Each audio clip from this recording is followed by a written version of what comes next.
Have you ever felt I want to go back home? Once I was in business for Charles Schwab. I was on a 2-week business trip. I was put up in a first-class hotel and fine dined every day.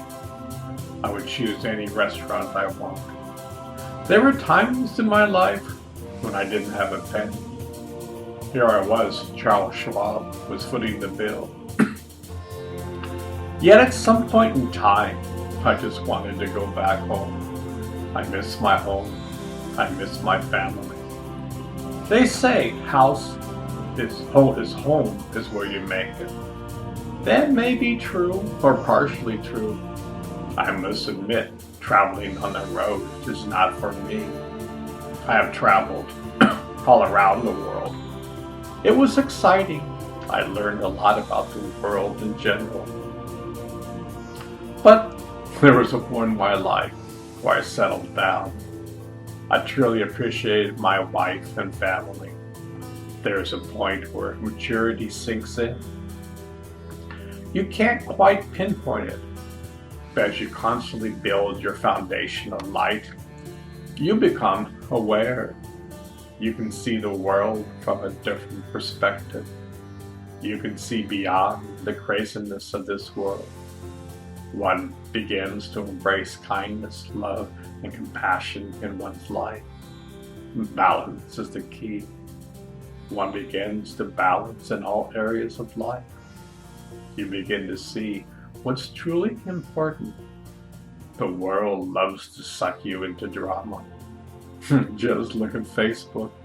Drama is all around. One begins to build an inner and outer world that reflects your experience. Ponder this over. What kind of home are you building?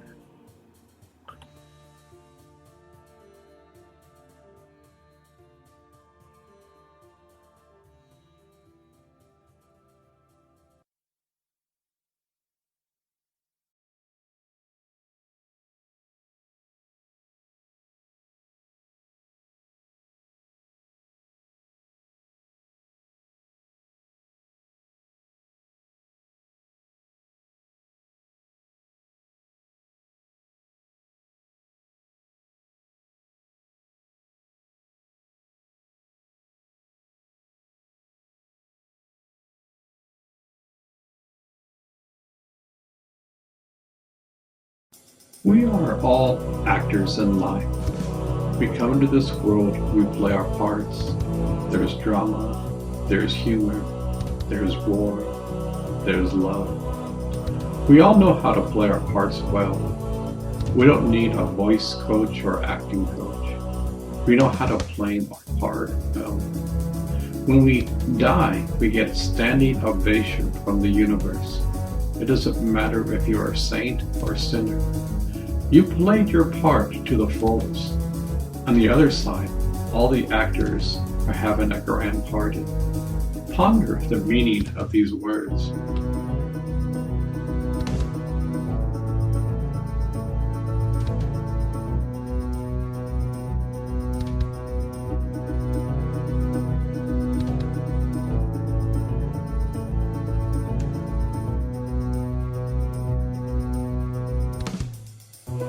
Who were you before you were born? This is a great mystery. The great masters have said, you are the universe. You were never created, nor will you ever die. You are eternal. Yet we come into this world, and it slowly fades away. We have forgotten our true nature. Is this the game of life? We come and go into this world, and each time, forget true nature. Ponder these words. Do you want to solve the mystery? You have all the tools within.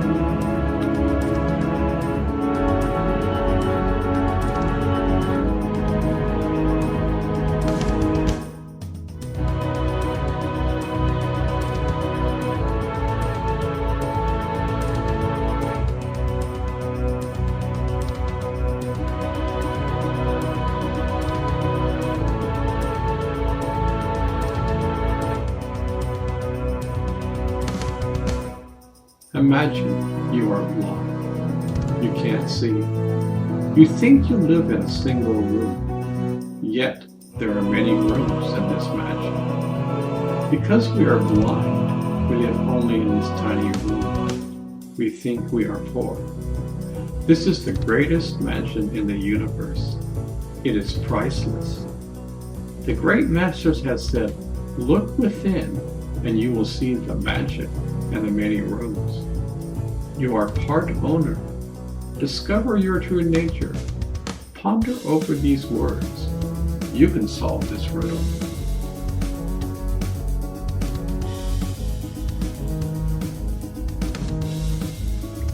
The great masters have said, find the beauty within. Day by day, conquer the beast with love. You can tame the beast. You can tame the mind. What are you talking about? Well, sit down. Close your eyes. Concentrate on your breath. Tell me, can you control your mind? This is the first step. Continue the process day in and day out. Focus on the breath. You will someday see the beauty and the beast are one and the same.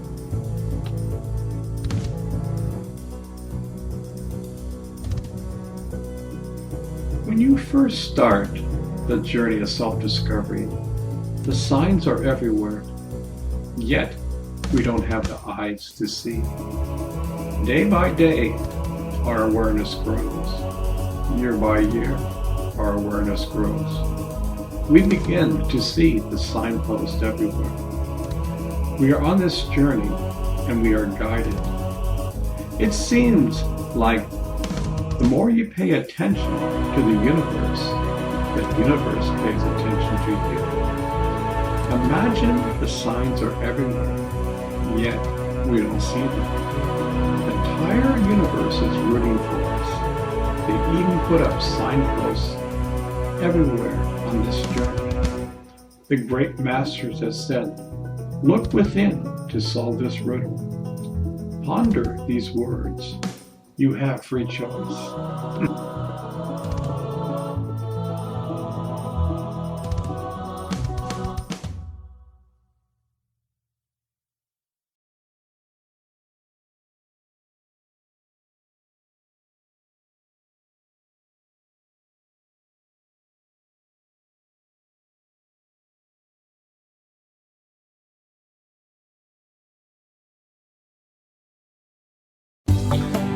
What is an angel?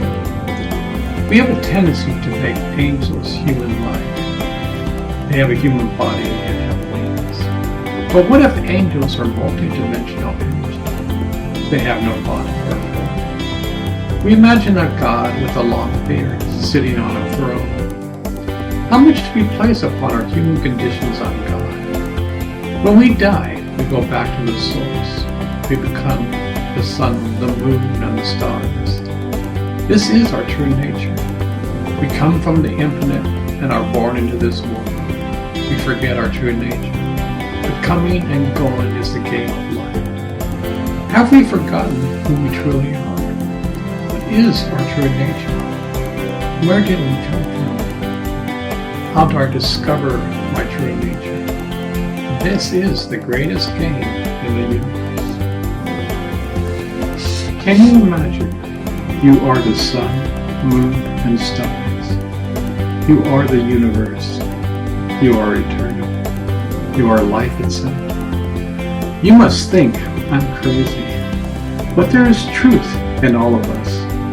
A part of you is on the other side. You are never alone. The universe supports you. There's a gift inside of you. Open up this gift and you will solve this riddle.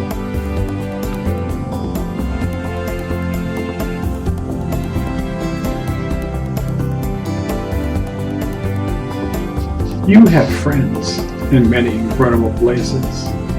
God is your friend. The universe is your friend. The earth is your friend. The wind is your friend. The waves in the ocean is your friend. The stars are your friend. The sun is your friend.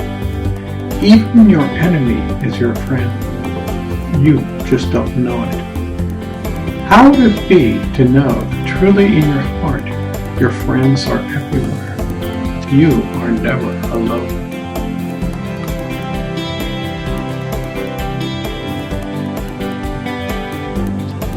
Let's take a walk in the park. You will not need your cell phone today. Take step by step and be aware of your breath. Slow down. There is no rush. There is something keeping you alive. Look at all the wondrous flowers. All different colors of the rainbow are there. As you cross the bridge, notice the frogs hidden in the lotus paths. Did you know the lotus flower, its roots live in the mucky water, while the petals rise above and aren't touched by the dirty waters? What a sight to see. Butterflies are everywhere. Bees are gathering nectar from the flowers. Look at the turtle basking in the sun. Do you see the koi fish swimming in the water? The earth is alive.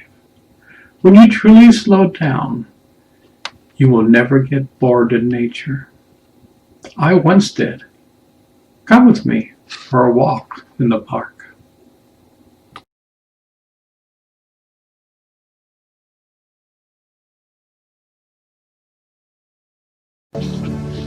You are your own creator. You create your own destiny. The actions you take and the words you speak will create the world you live in. You can't blame others in this game of life. You must take responsibility. We must learn to become mature. We can learn from our mistakes. We can transform our negativity. The power exists inside of you. You are the universe. All wisdom lies inside. You are truly wise. Discover this essence inside.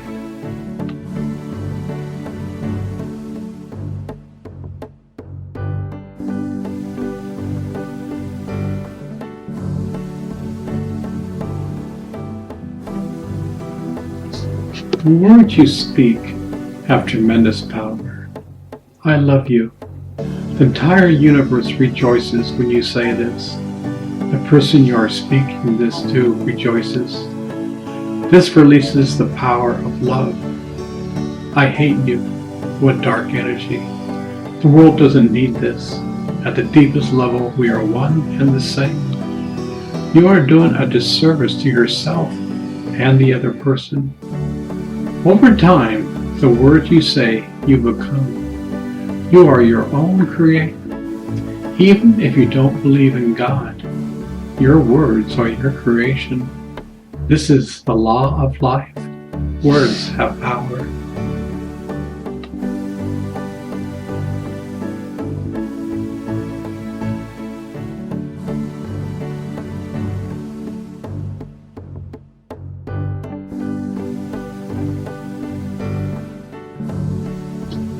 I love President Obama.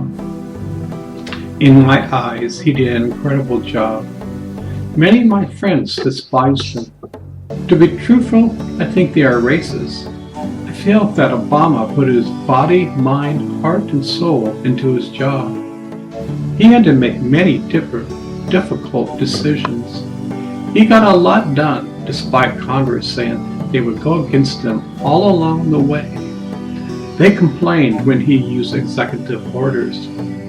How else do you think he could get his job done? The Republicans criticized him every step of the way. He and his wife kept their composure. There were no scandals on board his watch. I feel he was a man of dignity. Time will tell what Americans think.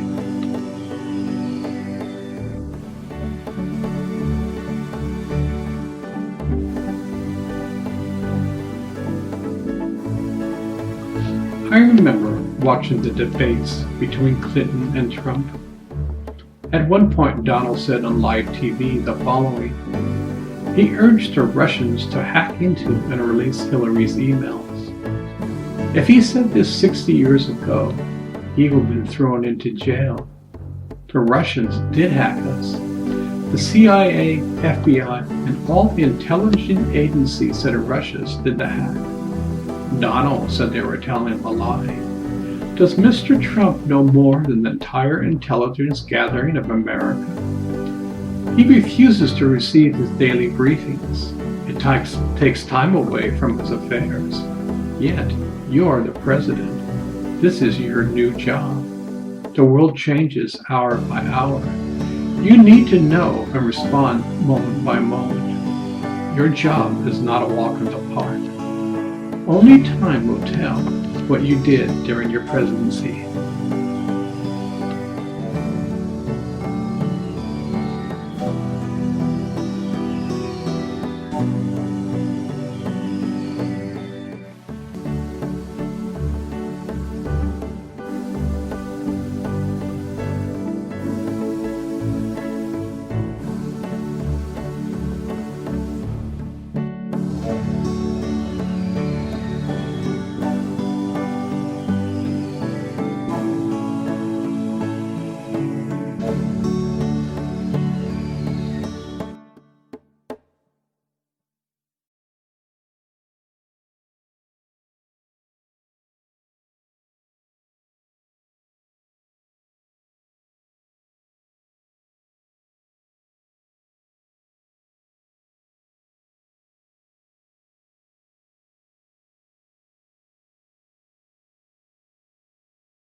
Who were you before you were born? Where did you come from? Well, good questions. Have you ever stopped and pondered these questions over? Where will you go when you die? It's not the grave. Yes, your body will return to the earth. But where will you go? Mystics have said that answers lie within. Open the door within. Remember, it's one small step after another. You can solve this riddle.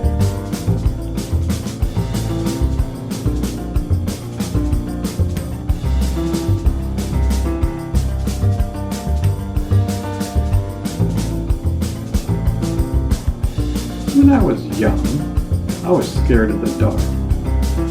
I had good reasons too. I was in 5th grade collecting paper route money when it was dark. I was walking down the street when some man was hiding in the bushes and he yelled, "Hey kid, come here." I ran away as fast as I could. From then on, I was traumatized. I was scared even to take out the trash at night. My mind will always remind me of the incident. When I was 18 years old, I aspired to travel around the world. How could I do that if I was afraid of the dark?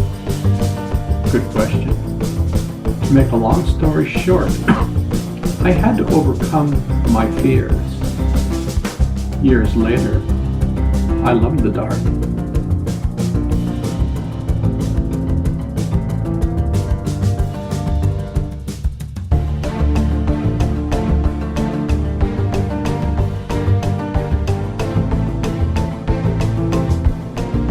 Calm inside of the storm. There's a storm brewing this very night. Stay home.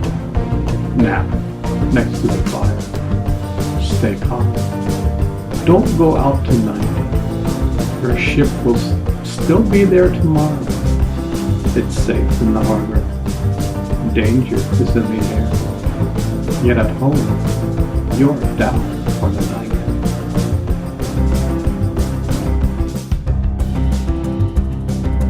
How is it we are strangers to ourselves? We have forgotten who we truly are. We think we are only this body, and yet we are the universe. We are strangers to ourselves. No wonder at times we feel so alone. The universe is watching over us while we are oblivious to it. We are the universe. We just don't know it.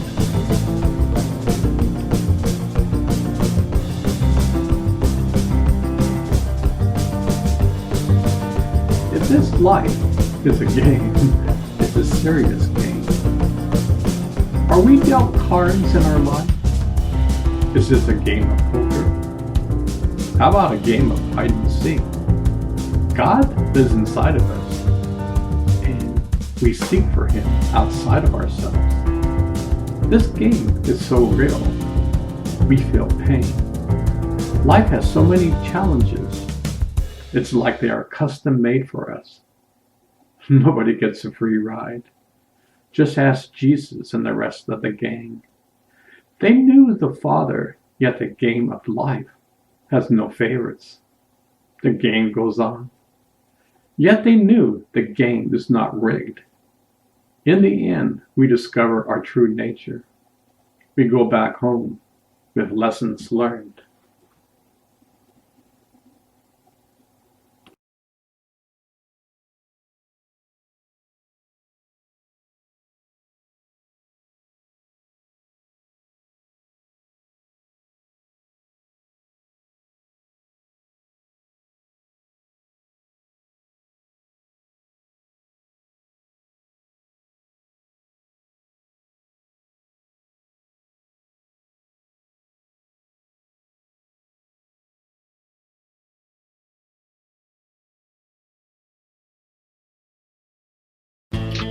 Why were we never told that our wars only bring more wars?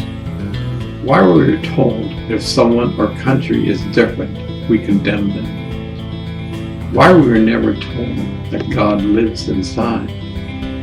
Why were we never told that true happiness is a state of mind? Why were we never told you can rule the world and you can be miserable? Ask Alexander the Great. Why were we never told that true riches exist inside of our heart? Why were we never told that the politicians don't have our interest at heart? I know it doesn't look that way. Why were we never told to drop all of your anger? It would never solve your problems. You just get more baggage. It seems that time man has been in a rut. We are running in circles and not learning from the past. You can change. The entire universe is watching us. You can solve this riddle.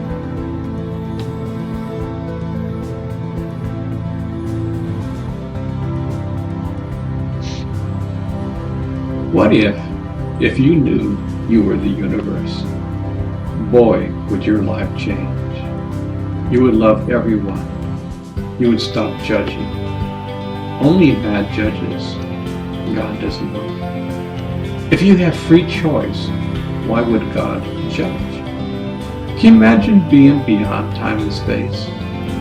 No, you can't. We live in a linear world. But man is wired for this experience.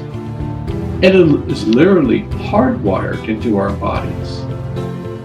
This car is meant to be driven. It's been sitting in our garage getting rusty.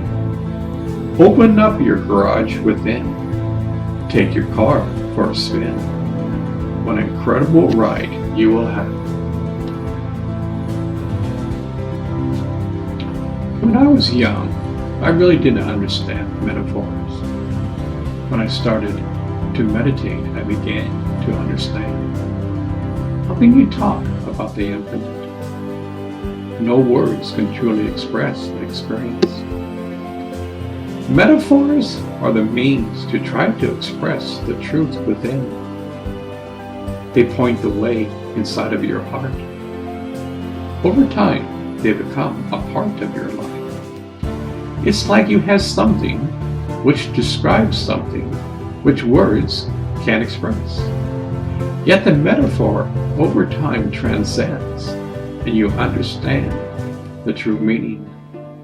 It's like a Zen koan. You can't solve it with your rational mind. The answer is beyond your mind. We are trying to discover our true nature. The wise men have used metaphors to convey the truth within.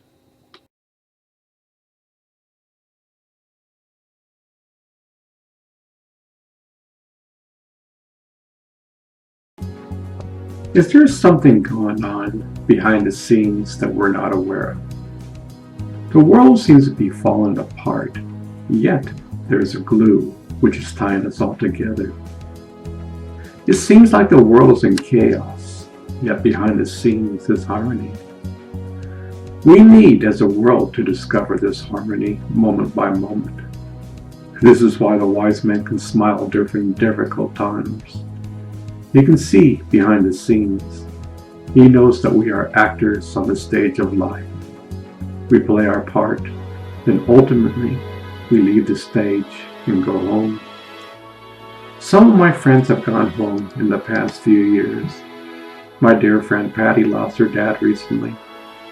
Patty wrote a touching obituary for her dad. I never met her dad, but Patty is a reflection of her dad. I could see the tenderness of her dad.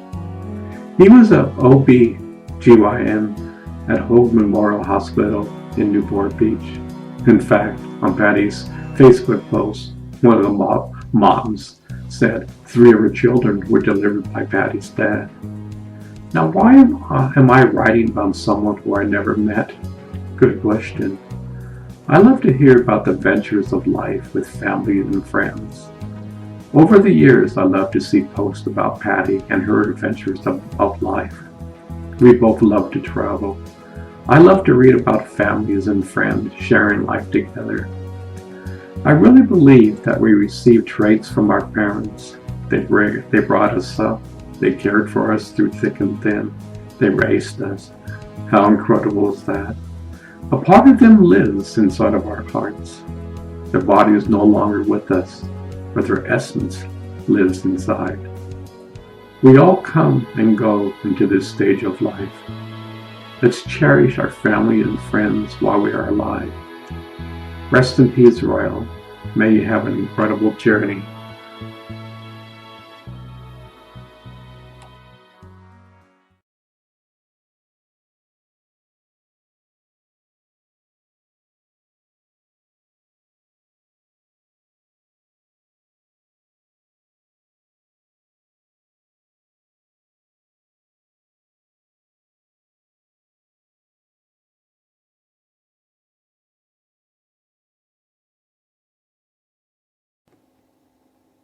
Layla Assad. I first met Layla in Buffalo, New York in the late 70s. At that time, her name was Linda Marini. I spent the winter in Buffalo, New York. I remember never seeing the streets without snow from October to around early May. Linda has the same interests that I have. We both love ethnic food cooking and meditation. We were on the same wavelength. We once cooked a 15-course Indian feast for a fundraiser that took us a few days.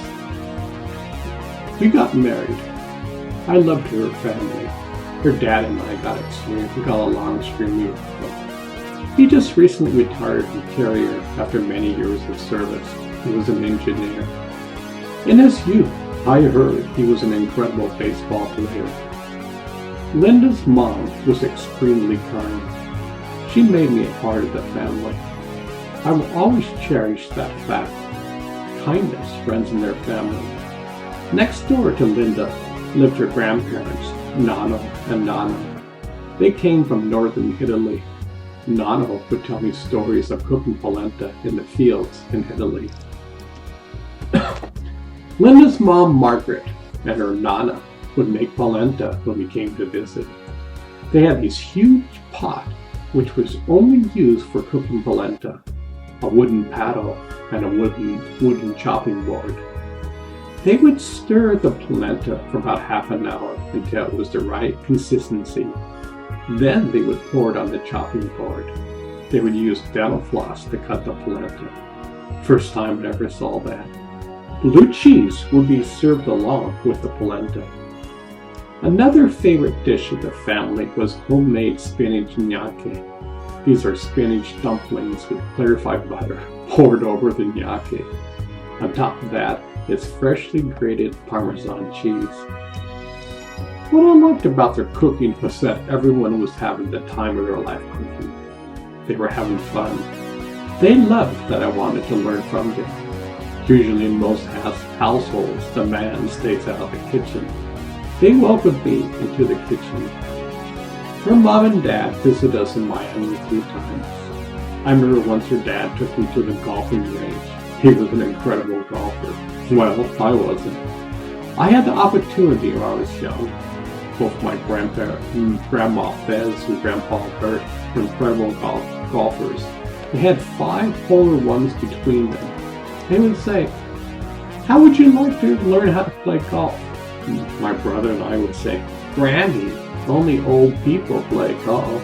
Well, I couldn't even hit the ball. It was just driven from the tee. Back then, our finances were low. I remember how it was a treat just to buy Haagen-Dazs ice cream. We love rum raisin. I haven't had that in years. One of my most memorable moments of my life was the birth of Leilani. After she was born, I placed her in water. As soon as I did that, she gave me this incredible smile that I will never forget. To this day, I can see her smile. Around this time, I enrolled in the Computer Science Institute. It was time to settle down and get a decent job. Working with computers was love at first sight. It felt good to know that my field was in its infancy and I was about ready to go on an incredible journey. We loved taking Leilani to the beach. She loved the ocean. We would go boogie boarding. She started around 2 years old. She wore these inflatables around her arms. We would catch a small wave and she would hold around my neck. We loved it. We would catch one wave after another. We got divorced in 1985. At that time, I didn't think anything was wrong with my marriage. I put my heart and soul into it. Yet, why did I have eyes to see? Why didn't the thermometer of life kick in and say your marriage is treading on water?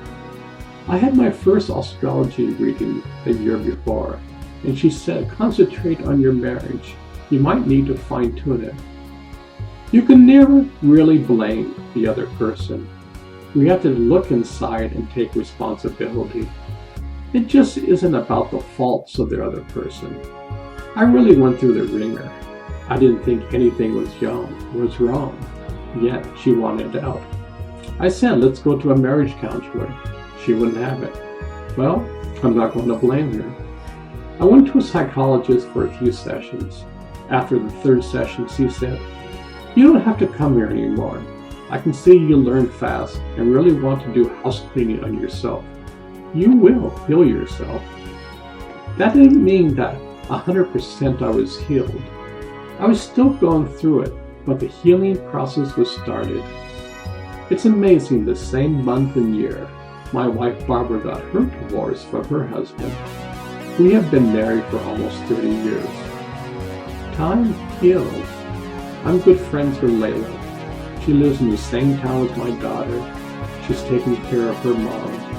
I have cherished memories of Linda and her family.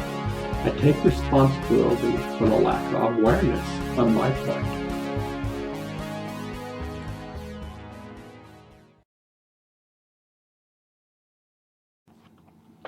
There is a thread of love tying us all together. I heard last week from a Facebook post from William Baker that John Morris passed away from chronic leukemia. John and William were childhood friends. John was a year older than me. He had a brother, Mike, who was my age. My twin brother and I knew the Moores since first grade. Looking back, It's amazing how we create such a web that truly ties us together. For example, John's dad was my brother's and I baseball coach. He was an incredible coach in life. He taught us to play the best that we can. If you lose, don't get upset. Just learn from your mistakes. He made playing baseball fun. Frankly, I wasn't a good baseball player. I loved the game. My brother John was an incredible player. I remember playing against a team whose star pitcher was Lee Havens. He was an incredible pitcher. I don't think our team ever beat them. I see that Lee is on Facebook. I love to see how his life turned out. He married his high school sweetheart. I'm mentioning this because every day we make a web of connections that I call memories. These connections tie us all together. Mike was a great friend with both my brother and I. I've known Mike since first grade. We have a series of friends that we have known for many moons. Mike has maintained a friendship with them throughout the years. I guess I kind of faded away. It seemed like all of us have incredible building blocks of people that we have met over the years. There was a time that Mike was surfing buddies. We shared the love of the ocean and the beauty of being alive. I find this quite fascinating. I'm amazed at how simple life is, and at the same time, how complex the web of God is. I haven't talked to John in over 47 years, yet I will always remember his smiling face. He had a great heart. He loves adventure. One of my fondest memories of John was when he bought a motorcycle. He was so thrilled. He asked if I wanted to ride. I reluctantly said yes and got on the bike. He gave me a fast and furious ride in the neighborhood.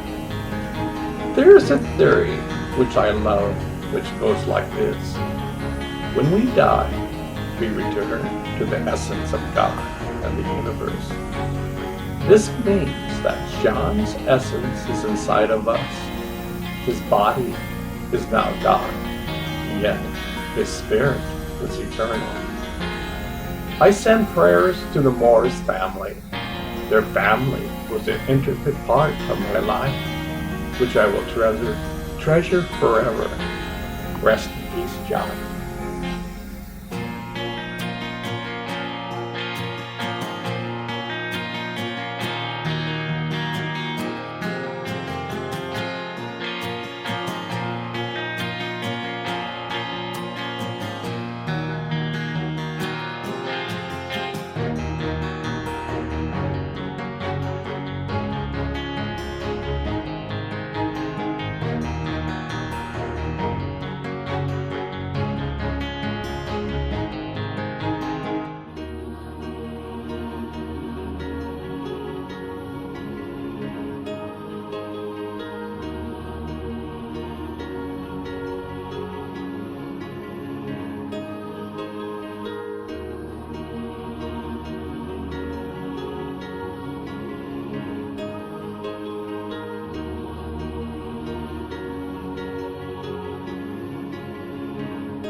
I just found out yesterday from my daughter Leilani that her Nona passed away today.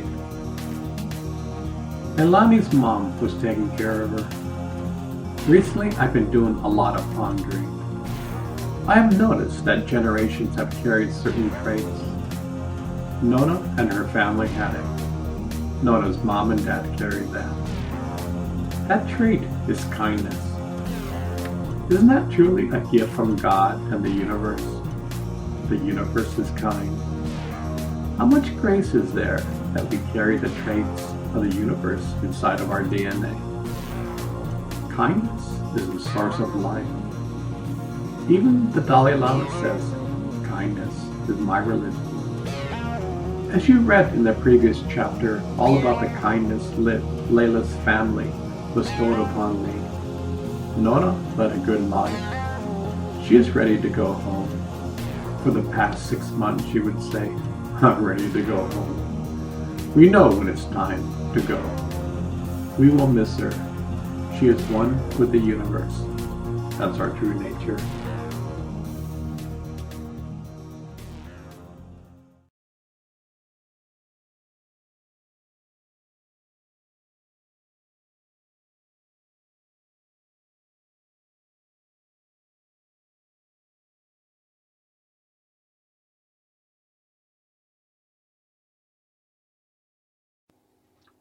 The title of this poem is Pleasant Surprise. My dear friend Shay passed away 2 years ago. We were friends for around 28 years. We considered each other as spiritual brothers. We were on the same path of life. He died without me having the opportunity to say goodbye. Recently, I discovered some tapes that were recorded many moons ago. I was having a reading and Shay was in the house. Shay said he thought there were many people in the room because of such laughter he had never heard before. When the channel was over, only 3 people walked out of the room. As I listened to the tape, Zoran, who was being channeled, told me I spent time at a planet called Nucleus. Nucleus was a university where people studied God directly. Imagine being able to be the whole universe and to be aware of it. This was the nature of the studies at Nucleus. Anyway, during my early morning meditation, I decided to go to Nucleus. I closed my eyes and went into deep meditation. After several moments, the next thing I knew, I was in a cosmic soup of light, love, and sound. To my astonishment, Shay appeared in the light. You could say he was the light. He had a simple message to deliver. I'm more than okay. Please send my love to all my family and friends. It was so great to hear from my dear old friend.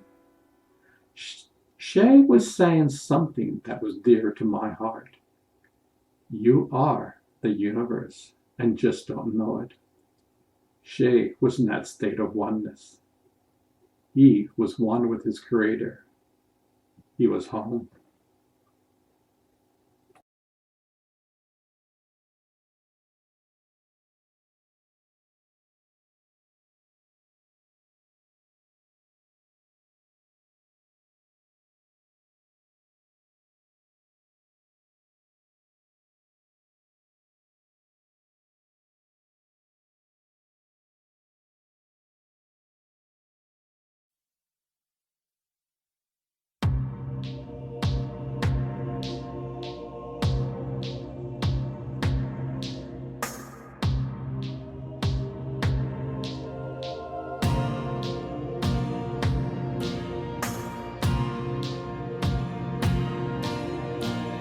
Rest in peace, Ishwar Devi.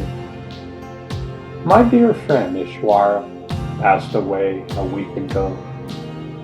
I was planning to write something a week ago. My body was feeling somewhat off, I went to bed a few hours earlier than usual. I went into a deep sleep.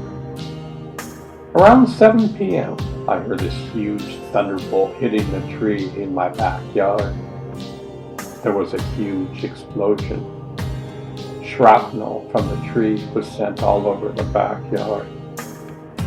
My wife came into the bedroom, and I couldn't come out of my deep sleep. I wake up early and was planning to write this for my dear friend Ishwara. Well, lo and behold, I couldn't turn on my computer. The power supply got damaged. Fortunately, my hard drive didn't get damaged. Anyway, here I am, a week later, writing this for Ishwara.